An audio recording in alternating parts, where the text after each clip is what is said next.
तो dear students, जैसा कि हमने लास्ट क्लास में देखा था कि परसेंटेज वेट बाई वेट क्या होता है, परसेंटेज वेट बाई वॉल्यूम क्या होता है, परसेंटेज वॉल्यूम बाई वॉल्यूम क्या होता है। इसके अलावा हमने कुछ बैलेंसी फैक्टर वगैरह के भी बारे में जाना था कि बैलेंसी फैक्टर क्या होता है ना। तो देखिए, हमने देखा था कि परसेंटेज वेट बाई वेट क्या होता है, यानी wait of solute dissolve in unit volume of the solution, है ना, इंटू 100% में कन्वर्ट करने के लिए। हम सेकंड बात करें तो हमने एक ये देखा था परसेंटेज वेट बाई वॉल्यूम। तो ये क्या होता है, वेट ऑफ सॉल्यूट और ये वॉल्यूम ऑफ सॉल्यूशन इंटू 100। तीसरा हम देखें तो हमने percentage way volume by volume के बारे में बात की थी। ये क्या था, वॉल्यूम ऑफ सॉल्यूट एंड ये वॉल्यूम ऑफ सॉल्यूशन एंड ये इनटू 100, है ना जी। तो हमने इन तीन टर्म्स के बारे में बात की थी। अब हम आगे बात करें बैलेंसी फैक्टर के बारे में। भी हमने देखा था O2 का बैलेंसी फैक्टर क्या होता है, N2 का बैलेंसी फैक्टर क्या होता है, Al2SO4 का होल प्राइस यानी एल्यूमिनियम सल्फेट का बैलेंसी फैक्टर कैसे निकालते हैं, Al3 का बैलेंसी फैक्टर कैसे निकालते हैं, ये सब चीज के बारे में हमने देखा था। तो देखो, बैलेंसी फैक्टर का हमारी जो चर्चा चली थी वो चली थी नॉर्मेलिटी से, यानी नॉर्मेलिटी में wait upon equivalent weight into volume, millilitre में लेता हूँ अपन, ऊपर 100 से मल्टीप्लाई कर देते हैं। तो वहां से हमको इक्विवेलेंट वेट निकालना होता था। तो देखिए, इक्विवेलेंट वेट कैसे निकालते हैं। इक्विवेलेंट वेट की हम बात करें वैसे तो 11th क्लास में मोल कंसेप्ट जो चैप्टर है उसमें पढ़ा जाता है कि इक्विवेलेंट वेट कैसे निकालते हैं। अब यहाँ पे हम देख लेते हैं, फिर भी यहाँ पे हम एक थोड़ा सा रफ रिवीजन देख लेते हैं कि इक्विवेलेंट वेट कैसे निकालते हैं साहब। तो हम आगे देखते हैं। तो ये देखिए, जैसे हम मैं इक्विवेलेंट वेट की बात कर लेता हूँ कि इक्विवेलेंट वेट क्या होता है।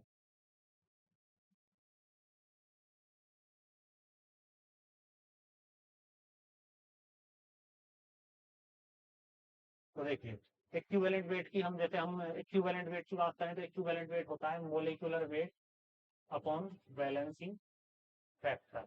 इसको हम क्या लिखेंगे बोलो, मॉलिक्यूलर वेट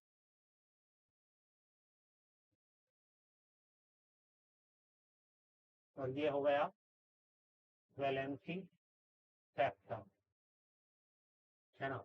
अब देखिए, हम बात करें आगे तो जैसे हम कुछ मॉलिक्यूल्स या फिर कुछ सॉल्ट या जैसा जिसका भी हमने वैलेंसी फैक्टर लास्ट क्लास में देखा था उनके बारे में हम देख लेते हैं कि उनका इक्विवेलेंट वेट कैसे निकाला जाता है। तो देखिए, हमने कुछ वैलेंसी फैक्टर देखा था, H3PO2 का देखा था हमने कि H3PO2 का वैलेंसी फैक्टर होता है 1, H3PO3 का वैलेंसी फैक्टर होता है 2, H3PO4 का वैलेंसी फैक्टर होता है 3, क्योंकि डिस्प्लेसेबल हाइड्रोजन एसिड्स में वैलेंसी फैक्टर कैसे निकालते हैं, डिस्प्लेसेबल हाइड्रोजन यानी कितने हाइड्रोजन को डिस्प्लेस किया जा सकता है ना। तो ये देखिए यहाँ पे कि ये H3PO2 की बात करें हम तो H3PO2 में वैलेंसी फैक्टर हमने लिखा था इसका valency factor is equal to 1। तो यहाँ पे देखिए इक्विवेलेंट वेट कितना हो जाएगा इसका बोलो, हाइड्रोजन का मॉलिक्यूलर वेट 3 रहा और फॉस्फोरस का रहा 31 एंड एक ऑक्सीजन का हो जाएगा 16, दो ऑक्सीजन का हो जाएगा 32।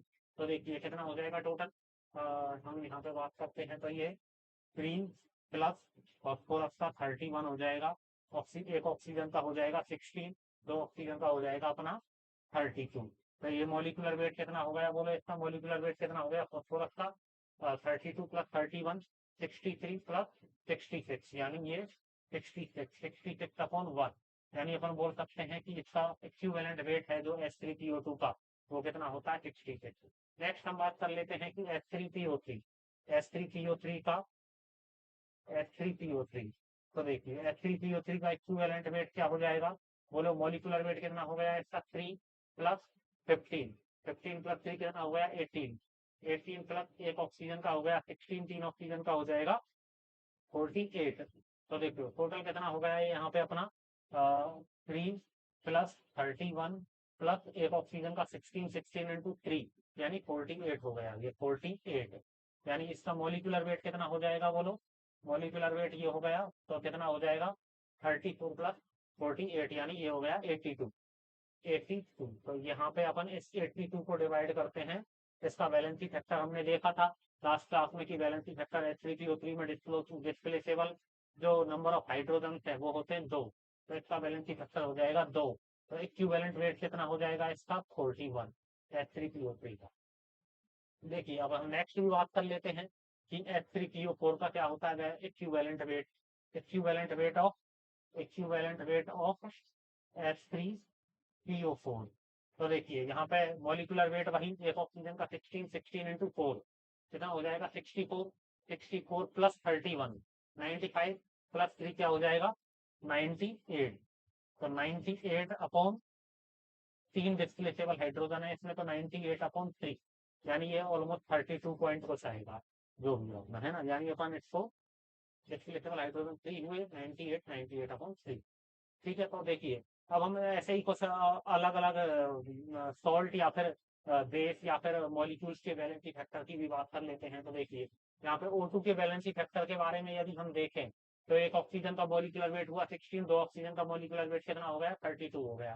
तो 32 अब देखिए इसमें लास्ट क्लास में मैंने बताया था कि अपन मॉलिक्यूल्स की बात करें तो मॉलिक्यूल्स में number of electrons number of transferred electron को ही वैलेंसी फैक्टर माना जाता है। एक ऑक्सीजन पे बोलो चार्ज -2 आता है, नंबर ऑफ ट्रांसफर्ड इलेक्ट्रॉन जो आउटर सेल के इलेक्ट्रॉन होते हैं वो ट्रांसफर हो सकते हैं।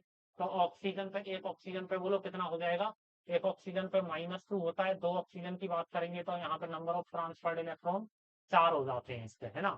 तो देखिए यहाँ पे अब हम बात करें तो इसका मोलिकुलर वेट हो जाएगा 32 एंड इसका एक ऑक्सीजन पे -2 चार्ज तो दो दो ऑक्सीजन है यहाँ पे तो दो ऑक्सीजन में नंबर ऑफ ट्रांसफर्ड इलेक्ट्रॉन कितने हो जाएंगे 4। तो ये कितना हो जाएगा टोटल 4 यानी ये हो गया अपना इक्विवेलेंट वेट कितना हो गया ऑक्सीजन का 8। हम इसे लिख सकते हैं equivalent weight of O2 is equal to 8। अगली बात करें हम तो N2 में इक्विवेलेंट वेट की हम बात करेंगे तो देखिए एक नाइट्रोजन का कितना हो जाएगा 14, दो नाइट्रोजन का कितना हो जाएगा 28।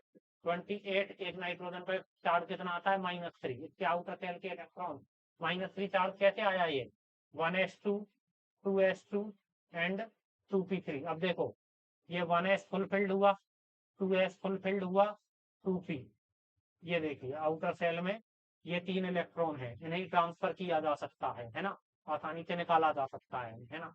तो देखिए तो ये वैलेंसी फैक्टर इसका एक नाइट्रोजन पे कितना आ जाता है -3 आता है। तो यहाँ पे दो नाइट्रोजन पे कितना हो जाएगा 6 हो जाएगा, total number of transferred electron कितने हो जाएंगे 6 है ना। तो देखिए यहाँ पे ये कितना हो जाएगा इसका एक नाइट्रोजन का मॉलिक्यूलर वेट हुआ 14, दो नाइट्रोजन का मॉलिक्यूलर वेट हुआ 28 प्लस 28 ये अपॉन 6 हो जाएगा। फिर से हम 14/3 भी लिख सकते हैं। तो देखिए अब हम आगे कुछ सॉल्ट्स के बारे में भी देख लेते हैं कि सॉल्ट्स का मॉलिक्यूलर वेट क्या होता है ना जी। तो AlCl3 की बात कर ले हम AlCl3 एक एल्यूमिनियम का होता है 27, एक क्लोरीन का होगा 35.5, तीन क्लोरीन का कितना हो जाएगा फिर 35.5 इंटू 3 यानी एक एल्यूमिनियम का हो गया 27 प्लस 3 इंटू 35.5 अपॉन 3। तो इन्हें अपन क्या लिख सकते हैं बोलो 71 हो जाएगा, ये 71 प्लस 35.5 ये हुआ 106.5 यानी ये 27 हुआ अपना 27 प्लस 106.5 अपॉन 3 इसका AlCl3 का ये तो मॉलिक्यूलर वेट हो गया है ना जी। और इक्विवेलेंट वेट अपन निकाल रहे हैं इस टाइम पे ये equivalent weight of AlCl3 molecular weight हो गया अपॉन अपॉन यहाँ पे क्या हो जाएगा AlCl3। अब ये देखिए ये सॉल्ट है तो ट्रांसफर्ड इलेक्ट्रॉन किस में लेते थे होमोजीनियस मॉलिक्यूल्स वगैरह में जो मॉलिक्यूल्स होते हैं उनमें है ना।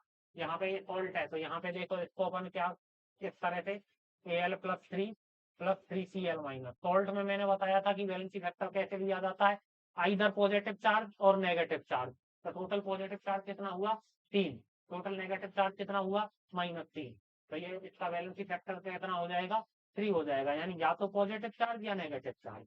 अब देखिए यहाँ पे ये अपन टोटल कर लेते हैं तो ये कितना हो जाएगा 133.5 अपॉन 3 ये जो भी कैलकुलेटेड वैल्यू आती है वो अपना क्या हो जाएगा वैलेंट ये इक्विवेलेंट वेट ऑफ AlCl3। ऐसे ही हम Al2SO4 का होल थ्राइस इसके इक्विवेलेंट वेट की बात कर लें तो बोलो यहाँ पे नंबर ऑफ ट्रांसफर्ड इलेक्ट्रॉन कितने हो जाएंगे ट्वाइस ऑफ Al+3 + 3SO4 -2 यानी ट्वाइस ऑफ Al+3 + 3SO4 -2।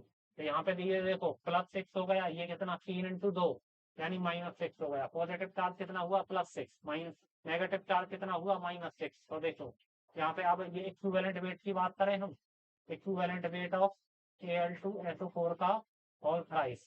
तो देखो एक एल्यूमिनियम 27, दो एल्यूमिनियम कितने हुए, 54, एक सल्फर 32, चार ऑक्सीजन का कितना हो जाएगा, 16 × 4 यानी 64, 64 + 32 यानी 96, 96 × 3 यानी ये कितना हुआ बोलो, 2 × 27 प्लस 3 × 96 अपॉन कितना है, पॉजिटिव चार्ज 6 और नेगेटिव चार्ज कितना है, 6। तो ये अपन हो जाएगा 6। तो ये हो जाएगा 54 प्लस 96 × 3 यानी ये हुआ 192 यानी 288 अपॉन 6। तो इसे अपन लिख सकते हैं 342 अपॉन 6 यानी 57 हो जाएगा, है ना। यानी Al2SO4 का होल थ्राइस का इक्विवेलेंट वेट कितना हुआ, 56। अब देखिए, अब हम आगे कुछ और बातें भी कर लेते हैं जो हमने लास्ट क्लास में देखा था, मोलरिटी क्या होती है, नॉर्मेलिटी क्या होती है, तो उन्हीं के बारे में थोड़ा हम और थोड़ा विस्तार पूर्वक जान लेते हैं, कहने का मतलब। हाँ, अब देखिए, अब जैसे हमने एक तो होता है इक्विवेलेंट कंसेप्ट जो नॉर्मेलिटी में काम आता है, एक होता है मोल कंसेप्ट, है ना। मोल कंसेप्ट यानी मोल, जैसे मोलरिटी को अपन कैसे डिफाइन करते थे, number of moles of solute dissolve in unit volume of the solution. जबकि अपन इसको कैसे डिफाइन करते थे, नॉर्मेलिटी को नंबर ऑफ ग्राम इक्विवेलेंट यानी नंबर ऑफ इक्विवेलेंट या नंबर ऑफ ग्राम इक्विवेलेंट, कुछ भी बोल सकते हैं उन्हें, number of equivalent dissolve in unit volume of the solution. तो देखिए, अब यहाँ पे हम ऐसे ये बात करते हैं कि इक्विवेलेंट क्या होता है, नंबर ऑफ इक्विवेलेंट या इक्विवेलेंट। तो ये देखो, नंबर ऑफ इक्विवेलेंट या फिर इसको इक्विवेलेंट भी बोल सकते हैं अपन, या ग्राम इक्विवेलेंट भी बोल सकते हैं, नंबर ऑफ ग्राम इक्विवेलेंट भी बोल देते हैं, नहीं कोई वहीं पे इसे में थोड़ा ये नंबर ऑफ,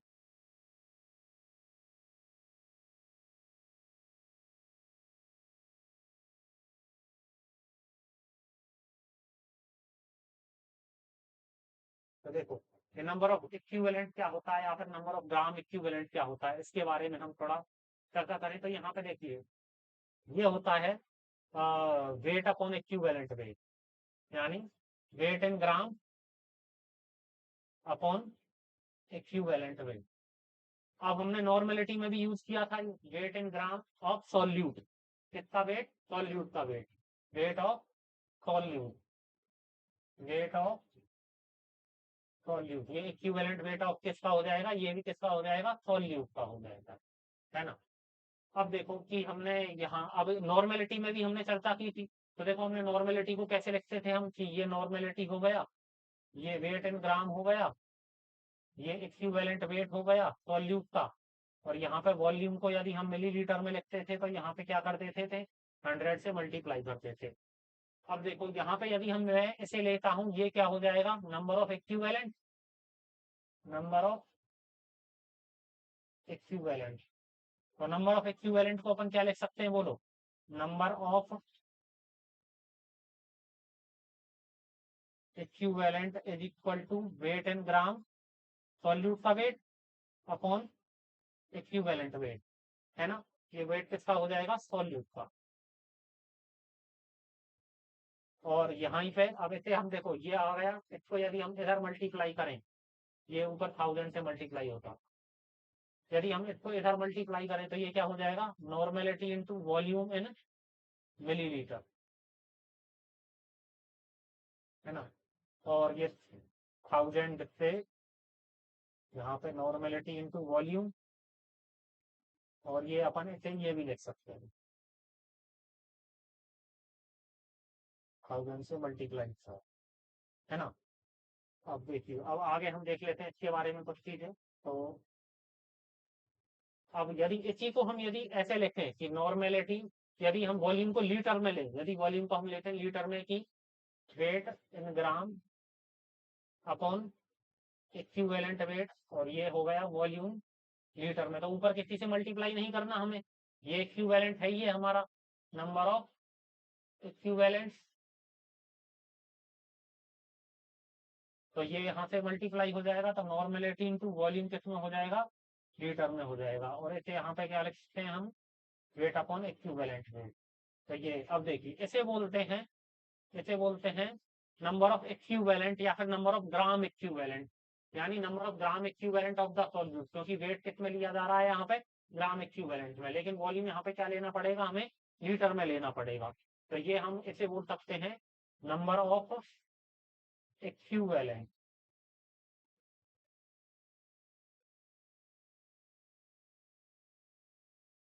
है ना। ये हो जाएगा अपना नंबर ऑफ इक्विवेलेंट। और अब इसी से रिलेटेड हमने थोड़ी देर पहले देखा था कि यदि हम वॉल्यूम यहाँ पे मिलीलीटर में लें तो यहाँ पे हमको 1000 से मल्टीप्लाई करना पड़ रहा था। तो देखिए उसे भी देख लेते हैं कि ये नॉर्मेलिटी क्या हुई, weight in gram upon equivalent weight, volume को लें यदि मिलीलीटर में तो ऊपर हमें मल्टीप्लाई करना पड़ेगा ये 1000 से। अब देखो, अब यदि हम इसे लें और इसको हम इधर मल्टीप्लाई के लिए भेजते हैं, तो नॉर्मेलिटी, अब यहाँ पे वॉल्यूम किस में लिखना पड़ेगा, मिलीलीटर में, वेट ग्राम में आ जाएगा, नीचे हो जाएगा ये इक्विवेलेंट वेट, और ये यहाँ पे 1000 से मल्टीप्लाई। तो इस कंडीशन में इसे बोलते हैं नंबर ऑफ मिली इक्विवेलेंट। उसे तो क्या बोल रहे थे, नॉर्मेलिटी इनटू वॉल्यूम, जो कि किसके इक्वल था, weight in gram upon equivalent weight के, उसे बोल रहे थे हम नंबर ऑफ इक्विवेलेंट या नंबर ऑफ ग्राम इक्विवेलेंट, जबकि हम किससे बोलेंगे क्या, number of milli equivalent, number of milli equivalent, है ना। यानी अब कई कई बार क्वेश्चन में पूछता है कि find out number of milli equivalent of the solute in the given solution. तो यहाँ पे हमको सीधा हम ये भी अप्लाई कर सकते हैं, यहाँ पे ये 1000 से मल्टीप्लाई होगा, यानी वो पूछ रहा है normality into volume in millilitre में लेना पड़ेगा वॉल्यूम। यदि वॉल्यूम को लीटर में लेते हैं हम तो वो क्या हो जाएगा, नंबर ऑफ इक्विवेलेंट हो जाएगा। अब आगे हम यदि बात करें तो हम नॉर्मेलिटी के बारे में कुछ फैक्ट्स की बात कर लेते हैं। जैसे हमने मोलैरिटी की भी चर्चा की थी, अब जैसे हम मोलैरिटी के बारे में भी देख लेते हैं कि मोलैरिटी को हमने क्या देखा था, weight in gram upon molecular wait, यही होता था, number of mole of solute into volume, volume किसमें मिलीलीटर में लेते हैं, तो ये क्या हो जाएगा, 1000। अब देखो इसको यदि हम ऐसे ले जाएं इधर, तो इसे बोलते हैं मिलीमोल, इन्हें बोलते हैं हम मिलीमोल, यानी नंबर ऑफ मिलीमोल। और इसे हम रखेंगे वेट इन ग्राम, और नीचे ये क्या हो जाएगा, मॉलिक्यूलर वेट, और ये हो जाएगा 1000 से मल्टीप्लाई। तो ये मिलीमोल हो जाएंगे, आपने मिलीमोल इस तरह से निकाल सकते हैं। तो देखो नॉर्मेलिटी में तो क्या था, normality into volume into millilitre में लेंगे तो वो क्या हो जाएगा, मिली इक्विवेलेंट, यहाँ पे क्या हो जाएगा, मिलीमोल। ऐसे ही यहाँ पे यदि हम इसके मोलरिटी इंटू वॉल्यूम को लीटर में लेते हैं तो ये 1000 से मल्टीप्लाई नहीं होगा, तो ये क्या रह जाएगा यहाँ पे, ये मॉलिक्यूलर वेट रह जाएगा। तो यहाँ पे बोलेंगे ये मोल हो जाएगा, ये तो मोल है, ये weight in gram on molecular weight, तो ये क्या हो गया बोलो, ये हो गया मोल। तो सब, यानी कुल मिला के टोटल ये मॉलिक्यूलर वेट आता है यहाँ पे मोलरिटी में, वहां पे आता है इक्विवेलेंट वेट। और इक्विवेलेंट वेट क्या होता है, molecular weight upon valency factor, यानी वैलेंसी फैक्टर का ही देखते हैं, है ना। तो यहाँ पे ये मिली वो, अब आगे हम थोड़ा बहुत कुछ चर्चा कर लेते हैं। तो देखो इन दोनों के बेसिस पे हम नॉर्मेलिटी एंड मोलरिटी में रिलेशन भी निकाल सकते हैं, relation between normality and molarity.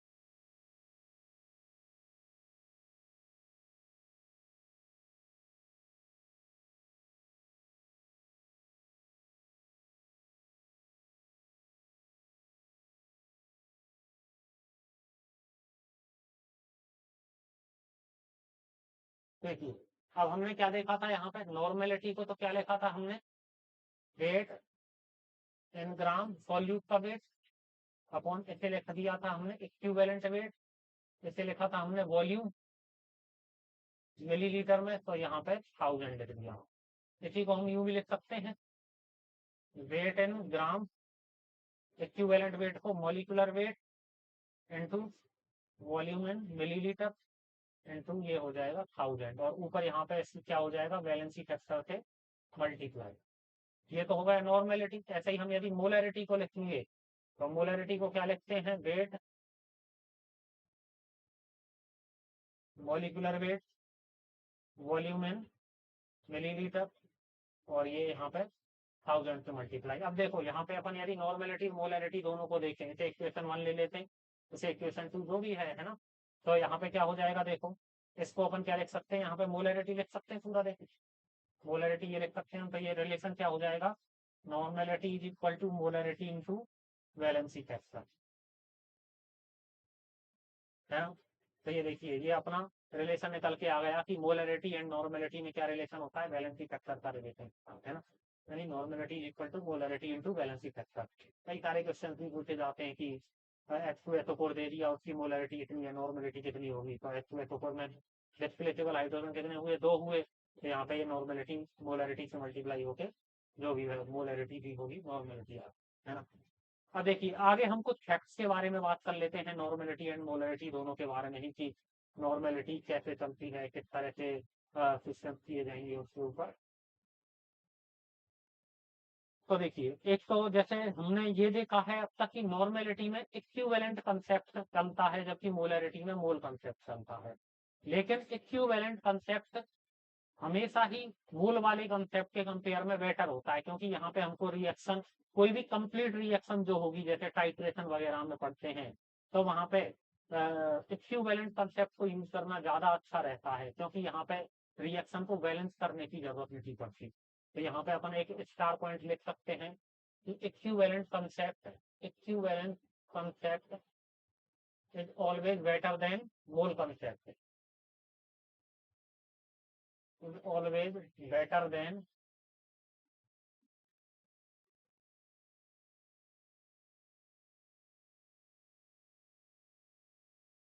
Mole concept, है ना। मोल कंसेप्ट के कंपेयर में ये हमेशा से अच्छा रहेगा, है ना।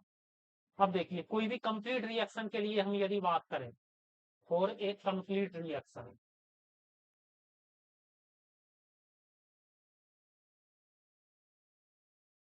फॉर ए कंप्लीट रिएक्शन के लिए क्या करते हैं, हमेशा इक्विवेलेंट को इक्वल करते हैं, है ना। यानी अपने पास रिएक्टेंट जो होते हैं उनके इक्विवेलेंट, एक रिएक्टेंट का इक्विवेलेंट दूसरे रिएक्टेंट के इक्विवेलेंट के इक्वल करते हैं, है ना, कंप्लीट रिएक्शन के लिए। तो देखिए यहाँ पे क्या होगा, जैसे अपन यहाँ पे ये बात कर रहे हैं, नॉर्मेलिटी इनटू वॉल्यूम लिखा था हमने, वॉल्यूम को यदि हम लीटर में लेते हैं, तो ये क्या हो गया था, वेट इन ग्राम, और ये इक्विवेलेंट वेट, तो ये यहाँ पे हमारे क्या हो रहे थे, नंबर ऑफ इक्विवेलेंट्स। कोई भी कंप्लीट रिएक्शन के लिए हम इक्विवेलेंट को इक्वल करेंगे, यानी रिएक्टेंट के इक्विवेलेंट इक्वल टू प्रोडक्ट के इक्विवेलेंट कंप्लीट रिएक्शन के लिए, है ना। तो यहाँ पे क्या हो जाएगा, अपने पास जैसे रिएक्टेंट के दे दिए जाएंगे, हमें प्रोडक्ट के भी दे दिए जाएंगे, माना कि रिएक्टेंट के N1 V1 मान ले हम इक्विवेलेंट, प्रोडक्ट के N2V2, तो क्या हो जाएगा उन रिएक्शन में, कंप्लीट रिएक्शन में N1V1 is equal to N2V2। ऐसे ही वेट दिया जाएगा, तो रिएक्टेंट का weight, equivalent weight of reactant, ऐसे EW लिख सकते हैं।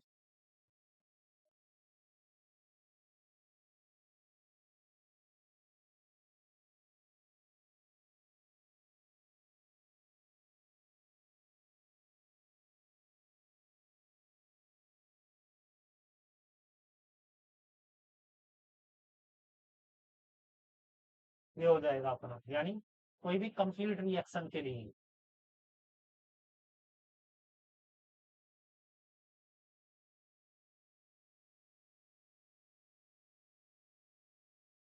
कंप्लीट रिएक्शन के लिए क्या हो जाएगा, इक्विवेलेंट इक्वल कर सकते हैं। अब देखिए आगे हम यदि और बात करते हैं कि नॉर्मेलिटी टेम्परेचर पर डिपेंड करती है, जैसा कि मैंने पहले भी बताया था, नॉर्मेलिटी टेम्परेचर पर डिपेंड करती है, मोलरिटी टेम्परेचर पर डिपेंड करती है, मोलरिटी टेम्परेचर पर डिपेंड नहीं करती है। तो ये देखिए यहाँ पे हम देखें कि ये वॉल्यूम पर डिपेंड करती है, वॉल्यूम के साथ हमने रिलेशन देख लिया इसका। तो देखिए तो नॉर्मेलिटी किस तरह से डिपेंड करेगी, वॉल्यूम बढ़ाने पर क्या होता है बोलो, नेक्स्ट पॉइंट हम यदि मोलरिटी के बारे में, नॉर्मेलिटी या मोलरिटी के बारे में भी देखें तो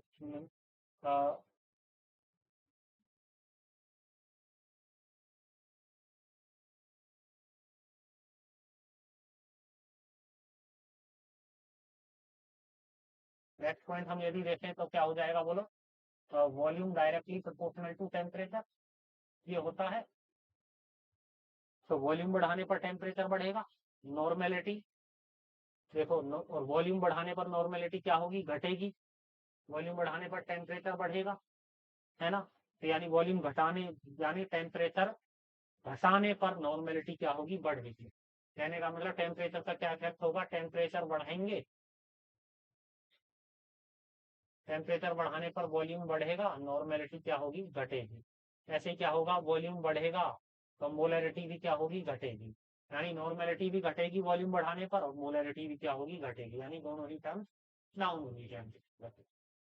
अब हम आगे बात करें तो हम रिलेशन देख लेते हैं, नॉर्मेलिटी का रिलेशन क्या होता है डेंसिटी के साथ, या फिर मोलरिटी का भी आगे रिलेशन देखेंगे कि मोलरिटी का क्या रिलेशन होता है डेंसिटी।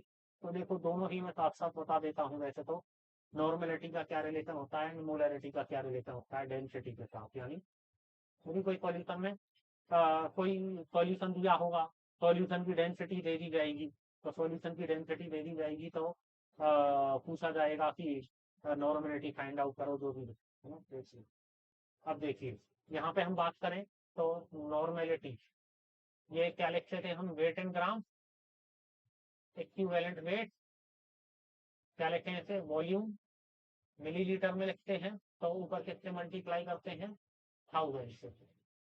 अब देखो यदि हम, मैं इसे ऊपर नीचे मल्टीप्लाई कर देता हूँ सॉल्यूशन, वेट ऑफ सॉल्यूशन से, यानी सॉल्यूशन के वेट से मल्टीप्लाई कर देता हूँ, ये तो हो जाएगा solute weight, weight of solute, ये हमने मल्टीप्लाई कर दिया वेट ऑफ सॉल्यूशन, नीचे भी मल्टीप्लाई कर दिया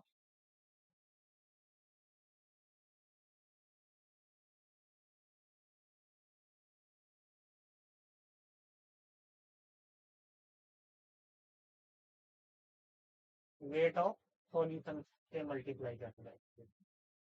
तो अब देखो इसको मैं क्या लिख सकता हूँ यहाँ पे, इसे भी यदि हम ग्राम में ही लेंगे तो यहाँ पे लिख सकता हूँ मैं सॉल्यूशन का वेट, ये वॉल्यूम सॉल्यूशन का हो जाएगा, तो ये लिखा जा सकता है यहाँ पे डेंसिटी, यानी डेंसिटी ऑफ द सॉल्यूशन।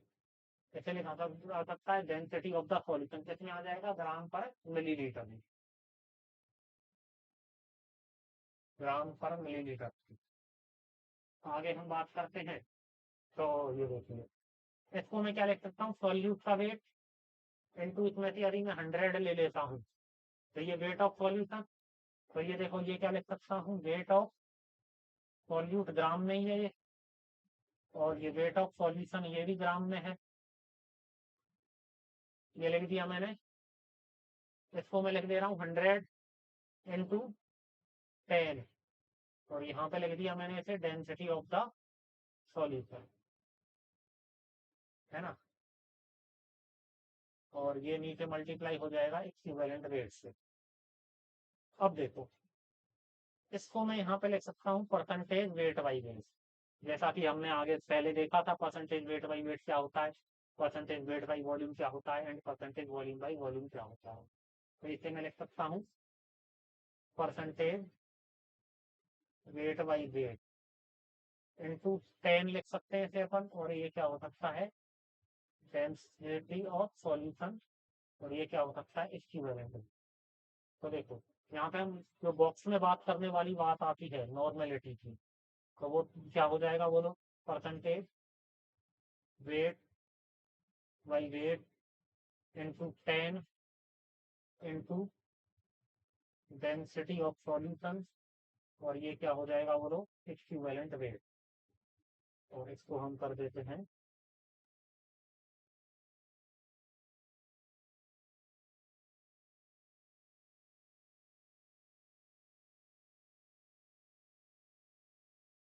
तो ये अपना नया रिलेशन आ गया, normality and density of solution में क्या रिलेशन है ना। यानी इसे हम लिखेंगे relation between density and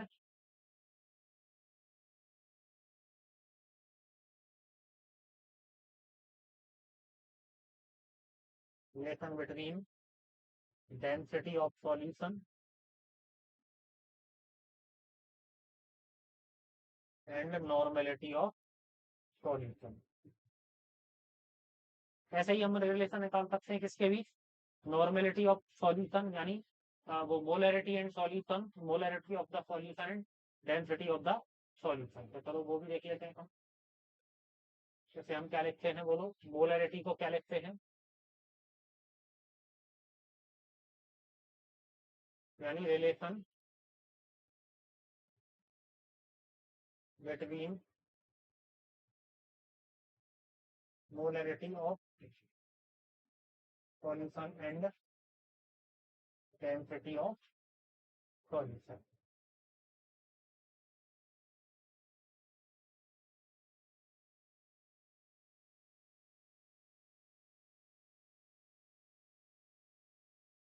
molarity को लिख सकते हैं अपन यहाँ पे weight in gram upon molecular weight. Volume लिखे हैं यहाँ पे अब, वॉल्यूम यदि हम लेते हैं लीटर में, मिलीलीटर में, वॉल्यूम लेते हैं मिलीलीटर में, तो ये क्या हो जाएगा 1000। वही अब मैं क्या किया, वेट ऑफ सॉल्यूशन से मल्टीप्लाई कर दिया ऊपर नीचे, है ना।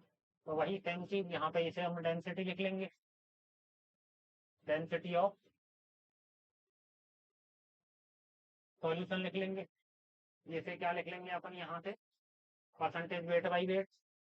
तो मोलरिटी क्या हो जाएगा बोलो, percentage weight upon weight into ये 100, ये वेट इन ग्राम और ये सॉल्यूशन का वेट, ये इसमें शामिल हो गया, तो ये 10 रहा यहाँ पे, और ये हो जाएगा डेंसिटी ऑफ सॉल्यूशन, और नीचे क्या हो जाएगा ये मॉलिक्यूलर वेट।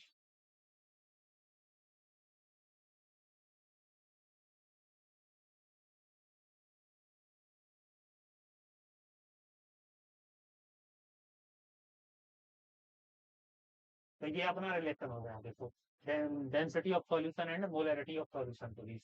आगे हम बात करेंगे, जैसे कुछ कुछ वर्ड्स यूज किए जाएंगे क्वेश्चन में, देखा जाएगा सेमी नॉर्मल क्या होता है, डेसी नॉर्मल क्या होता है, सेंटी नॉर्मल क्या होता है, या फिर सेमी मोलर क्या होता है, डेसी मोलर क्या होता है, सेंटी मोलर क्या होता है।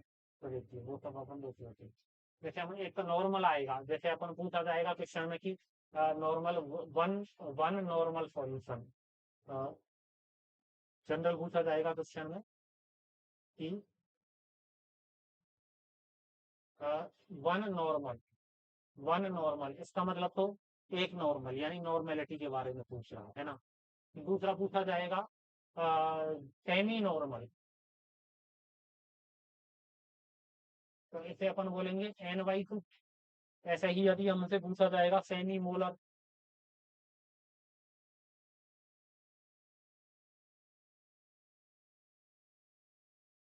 तो हम उसे बोलेंगे n/2। ऐसे ही यदि अपने से बोला जाएगा डेसी नॉर्मल,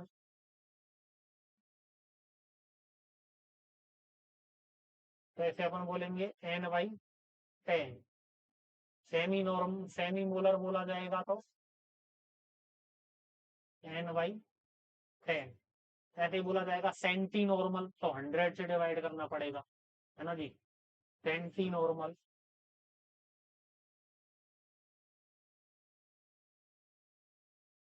n/100। ऐसे ही बोला जाएगा यहाँ पे सेंटी मोलर, तो अपन 100 से डिवाइड करेंगे, मोलरिटी अपॉन 100, है ना। तो अब देखिए, तो ये कुछ चीजें हुई अपनी, जैसे ही यहाँ पे अपन मिली मिली भी बोला जाता है, मिली मिली नॉर्मल या मिली मोलर। तो मिली की बात करें अपन, मिली नॉर्मल, तो यहाँ पे बोला जाएगा n/1000। ऐसे यहाँ पे बोला जाएगा मिली मोलर, तो मोलरिटी अपॉन 1000, है ना।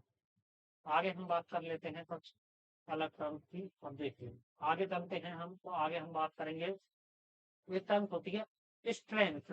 कभी कभी क्वेश्चन में पूछ लिया जाता है find out the strength of the solution, तो स्ट्रेंथ क्या होती है। अब देखो strength,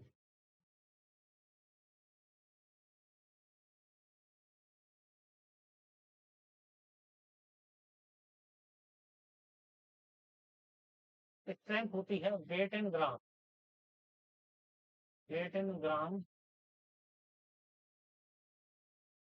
of solute upon volume in litre. किसका वॉल्यूम? सॉल्यूशन का।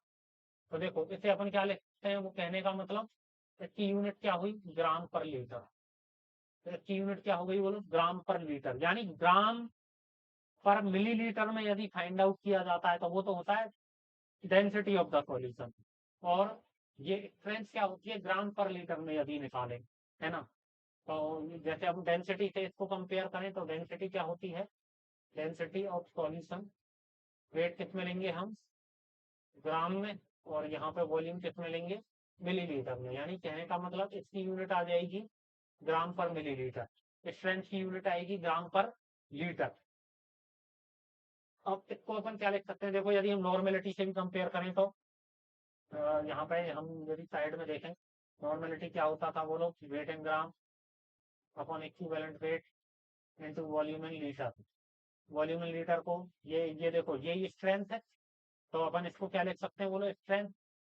ये एफ हो जाएगा, एस से रिप्रेजेंट करते हैं इसे, तो ये एफ हो जाएगी स्ट्रेंथ। तो इसको स्ट्रेंथ को अपन क्या लिख सकते हैं? Weight in gram upon volume in litre. और यहाँ पे क्या लिख सकते हैं बोलो? Normality into equivalent weight. तो ये अपनी हो जाएगी strength, strength of the solution, है ना। इसी को अपन क्या लिख सकते हैं? अब नॉर्मेलिटी को यदि हम लिखते हैं यहाँ पे मोलरिटी, मोलर यहाँ पे लिखते हैं हमें ऐसे कि molecular weight upon valency factor लिख सकते हैं। कुल मिला के मोलरिटी से भी अपन इसका रिलेशन निकाल सकते हैं। इसको मोलरिटी इंटू वैलेंसी फैक्टर कर दें तो देखो कैसे निकल आएगा relation. Molarity into valency factor, और इक्विवेलेंट वेट को क्या लिख सकते हैं बोलो? Molecular weight upon valency factor. तो वैलेंसी फैक्टर, तो ये यहाँ पे क्या आ जाएगा? ये एक और रिलेशन हो जाएगा अपना।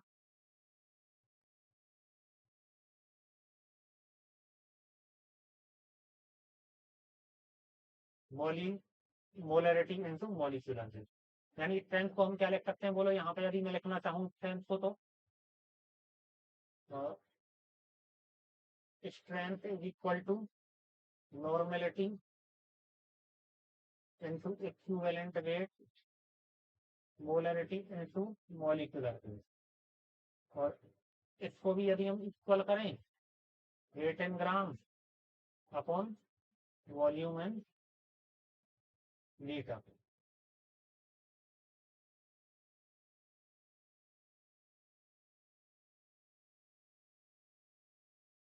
ये हो जाएगी अपनी स्ट्रेंथ ऑफ द सॉल्यूशन, है ना। तो स्ट्रेंथ ऑफ द सॉल्यूशन को अपन लिख सकते हैं ग्राम पर लीटर। तो अब देखिए आगे हम देखते हैं, आगे हम कुछ मोलैलिटी के बारे में चर्चा कर लेते हैं कि मोलैलिटी क्या होती है। तो नेक्स्ट टॉपिक अपना molality.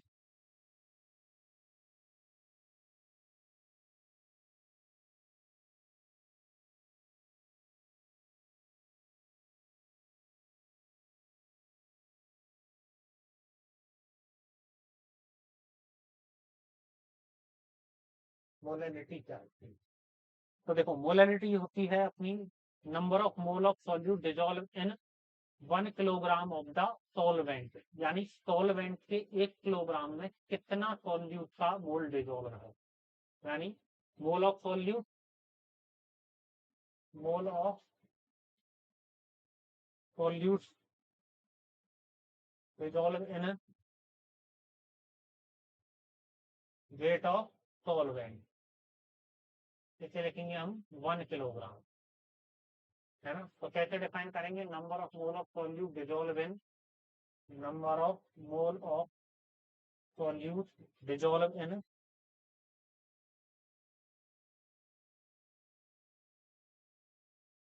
1 kilogram of the solvent, है ना। तो डिफाइन करने के लिए अपन क्या बोलेंगे बोलो? Mole of solute dissolve in 1 kilogram. यदि इसे अपन वन लें तो मोल ऑफ सॉल्यूट ही रह जाएगा, ये मोलैलिटी। इसको देखिए स्मॉल एम से रिप्रेजेंट करते हैं।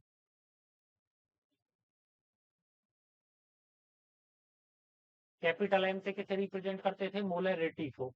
इसे किससे रिप्रेजेंट करेंगे? स्मॉल एम से। तो यहाँ पे mole of solute dissolve in unit weight of the solvent. हाँ, यानी number of mole of solute dissolve in unit weight of the solvent, है ना। अब देखो ऐसे ही हम आगे यदि लिखते चलें तो ऐसे हम क्या लिखेंगे, बोलो बोलो, weight in gram upon molecular wait in ग्राम लिख लेते हैं सॉल्यूट का। सॉल्यूट का लिखेंगे, मॉलिक्यूलर वेट भी सॉल्यूट का आ जाएगा। यहाँ पे ये क्या हो जाएगा, वेट ऑफ सॉल्वेंट। अब देखो मैंने बोला 1 किलोग्राम सॉल्वेंट, यदि हम इसे ग्राम में कन्वर्ट करें सॉल्वेंट के वेट को, तो यहाँ ऊपर 1000 से मल्टीप्लाई हो जाएगा ये। तो देखो इसे अपन क्या लिख सकते हैं, वेट इन ग्राम सॉल्यूट का हो जाएगा ये। सॉल्यूट स्मॉल डब्ल्यू से रिप्रेजेंट किया है मैंने हमेशा से इसे, है ना। सॉल्यूशन के वेट को मैंने कैपिटल डब्ल्यू से रिप्रेजेंट किया है, या फिर सॉल्वेंट के वेट को, लेकिन यहाँ पे मैंने लिख दिया था आपने कि यहाँ पे ये सॉल्वेंट का वेट है। तो अब देखिए ये उसकी यहाँ हो जाएगा molecular weight into weight of solvent. अब देखिए यदि इसे हम यहाँ पे ग्राम में लेते हैं, इसे ग्राम में लेते हैं तो हमें ये ऊपर 1000 से मल्टीप्लाई करना पड़ेगा। तो ये अपना नया फॉर्मूला बन जाएगा यहाँ पे।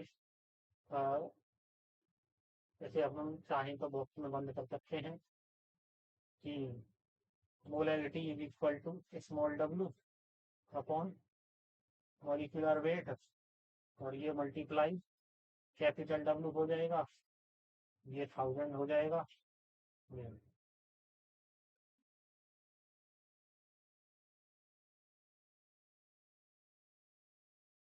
ठीक है, ये ग्राम में रहेगा, ये ग्राम में रहेगा, ये सॉल्वेंट का वेट रहेगा और ये अपना सॉल्यूट का वेट रहेगा, ये मोलैलिटी का फाइनल फॉर्मूला होगा। तो अभी इस क्लास में हम आज इतना ही रखते हैं, आगे की कक्षा हम अगली क्लास में